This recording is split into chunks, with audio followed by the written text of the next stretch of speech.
We've all watched it. A robot vacuum glides across the floor, swerving around chair legs, stepping over charging cables, and avoiding fallen socks, never crashing. You might wonder, how does it see obstacles?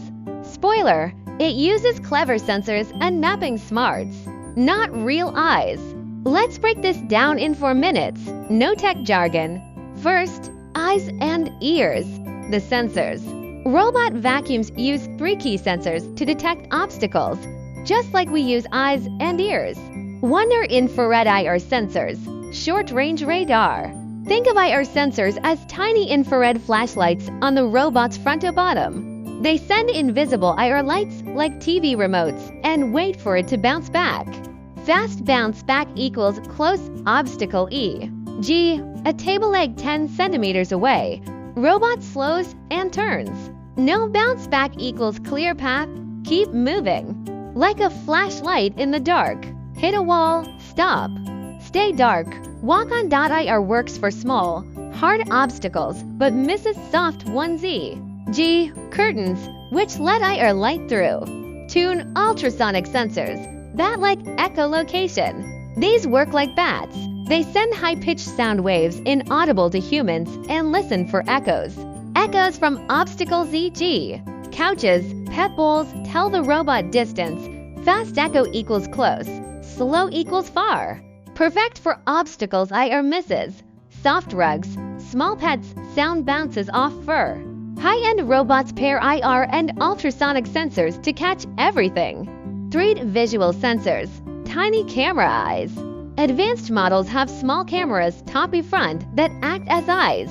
They snap quick room photos and use simple AI to recognize obstacles. Tell a charging cable avoid from clean floor, keep going. Some memorized home obstacles e.g. plant pots for faster avoidance next time. Great for cluttered spaces e.g. rooms with toys but works best in good lighting. Dim rooms reduce accuracy. Next, the brain, deciding where to go. Sensors need a brain to turn data into action. 2 key technologies do this. 1. E-bump hand correct basic robots. Cheaper models use a simple system. If they bump into something e.g. a wall, a front pressure sensor triggers. The robot then stops, backs up slightly, turns randomly, and continues. Like a kid bumping a table, stepping back and trying a new path. It's simple but works for small, uncluttered rooms. Tube Slam, map while cleaning, smart robots. High-end robots use SLAM simultaneous localization and mapping. Basically draw a home map while cleaning and track its position on it.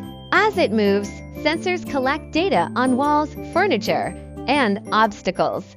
It builds a simple map. You may see this on your phone app as a mini floor plan. When it finds an obstacle, it checks the map. There's a chair here. I'll go left.